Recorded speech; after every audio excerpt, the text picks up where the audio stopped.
नमस्कार। तो राजस्थान एलडीसी का सिलेबस, हाँ, पहली नज़र में ये थोड़ा बड़ा और डराने वाला लग सकता है ना? पर घबराने की बिल्कुल ज़रूरत नहीं है। आज हम इसी को समझने वाले हैं।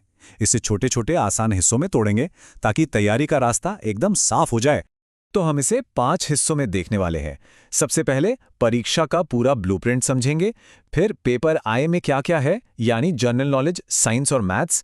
उसके बाद पेपर 2 पर आएंगे, जिसमें भाषा का टेस्ट है, और आखिर में जो सबसे ज़रूरी है वो है इस एग्ज़ाम के नियम। तो चलिए शुरू करते हैं। देखिए, किसी भी एग्ज़ाम को क्रैक करने का सबसे पहला स्टेप होता है उसके पैटर्न, उसके ब्लूप्रिंट को समझना। इससे ये पता चलता है कि अपनी मेहनत सही जगह पर लगानी कहाँ है। तो स्क्रीन पर देखिए एग्जाम का स्ट्रक्चर कैसा है। 2 पेपर हैं और दोनों ही 100-100 मार्क्स के हैं। पेपर आई में जनरल नॉलेज, डेली साइंस और मैथ से जुड़े कुल 150 सवाल होंगे। वहीं पेपर 2 पूरा का पूरा लैंग्वेज स्किल्स पर है, जिसमें हिंदी और इंग्लिश के 75-75 सवाल आएंगे। और हाँ, दोनों पेपर्स के लिए 3-3 घंटे का टाइम मिलेगा। और एक बात जो शुरू से ही दिमाग में बिठा लेनी है, नेगेटिव मार्किंग। हर एक गलत जवाब पर 1/3 मार्क्स कट जाएंगे। मतलब यहां सिर्फ स्पीड का खेल नहीं है, एक्यूरेसी, सटीकता बहुत ज्यादा जरूरी होने वाली है। चलिए अब जरा पेपर आई को डिटेल में देखते हैं और शुरुआत करते हैं इसके पहले हिस्से से, जनरल नॉलेज। इसमें राजस्थान और भारत से जुड़े कई जरूरी टॉपिक्स शामिल हैं। ये देखिए, ये ऑफिशियल सिलेबस का एक हिस्सा है और जैसा कि दिख रहा है टॉपिक्स की लिस्ट काफी लंबी है। इससे साफ है कि कमीशन चाहता है कि कैंडिडेट्स को गहरी जानकारी हो, लेकिन चलिए इसको थोड़ा आसान बनाते हैं। हिस्ट्री और कल्चर की बात करें तो मध्यकालीन इतिहास से लेकर आज़ादी के आंदोलन तक सब कुछ कवर करना है। और सिर्फ यही नहीं, राजस्थान की कला, मतलब लोक संगीत, डांस, मेले, त्योहार, इन पर खास ध्यान देना होगा। ये सिर्फ फैक्ट्स नहीं हैं, ये तो राजस्थान की आत्मा है, उसकी पहचान है। अब आते हैं भूगोल और अर्थव्यवस्था पर। यहाँ राजस्थान की बनावट कैसी है, यहाँ के संसाधन, खेतीबाड़ी, ये सब बहुत जरूरी है।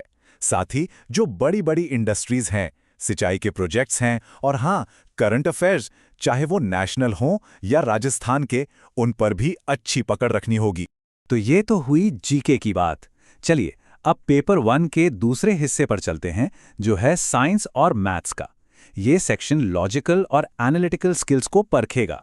अब देखिए, नाम है दैनिक विज्ञान, मतलब वो साइंस जो हमारी रोजमर्रा की जिंदगी से जुड़ी है। इसमें क्या क्या है? फिजिकल और केमिकल चेंज, कार्बन और उसके कंपाउंड्स, लाइट के नियम, बिजली के बेसिक्स, ये सब। और साथ में कुछ मॉडर्न टॉपिक्स भी हैं, जैसे स्पेस टेक्नोलॉजी, जेनेटिक्स और एनवायरमेंटल स्टडीज। अब बात करते हैं मैथ्स की। इसमें वैदिक मैथ्स की ट्रिक्स से लेकर बेसिक अलजेब्रा जैसे फैक्टराइजेशन और लीनियर इक्वेशंस, सब कुछ शामिल है। इसके अलावा जो अरिथमेटिक के देबान टॉपिक्स हैं, रेशियो, परसेंटेज, प्रॉफिट लॉस, ब्याज, इनमें तो माहिर होना ही पड़ेगा। और आखिर में डेटा को समझने के लिए मीन, मीडियन, मोड की जानकारी भी जरूरी है। ओके, तो पेपर आई हो गया। अब आते हैं पेपर 2 पर, जो कि पूरी तरह से लैंग्वेज स्किल्स का टेस्ट है। और यहाँ एक बात साफ है, हिंदी और इंग्लिश दोनों को बराबर का वेटेज दिया गया है, इसलिए दोनों पर कमांड बहुत अच्छी होनी चाहिए। ग्रामर की बात करें तो दोनों भाषाओं के जो कोर कॉन्सेप्ट्स हैं, उन पर फोकस करना है। हिंदी में संधि, समास, उपसर्ग, प्रत्यय, ये सब। और इंग्लिश में टेंसेस, एक्टिव पैसिव वॉइस और नरेशन, यानी डायरेक्ट इनडायरेक्ट स्पीच, इनमें मास्टरी करनी होगी। ग्रामर के बाद नंबर आता है वोकैबुलरी, यानी शब्दावली का। दोनों ही भाषाओं में पर्यायवाची और विलोम शब्द, मतलब सिनोनिम्स और एंटोनिम्स तो हैं ही।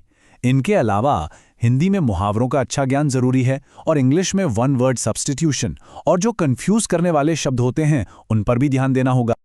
और एक बहुत ही जरूरी स्किल जो दोनों भाषाओं में कॉमन है, वो है ऑफिशियल और टेक्निकल शब्दों का ट्रांसलेशन। ये सिर्फ एक एग्जाम का टॉपिक नहीं है, बल्कि जब नौकरी करेंगे तो ये एक बहुत ही प्रैक्टिकल स्किल साबित होगी। तो सिलेबस तो हमने देख लिया। अब आते हैं आखिरी और शायद सबसे प्रैक्टिकल हिस्से पर, एग्जाम के नियम। देखिए, सिलेबस जानना जितना जरूरी है, उतना ही जरूरी इन नियमों को समझना भी है।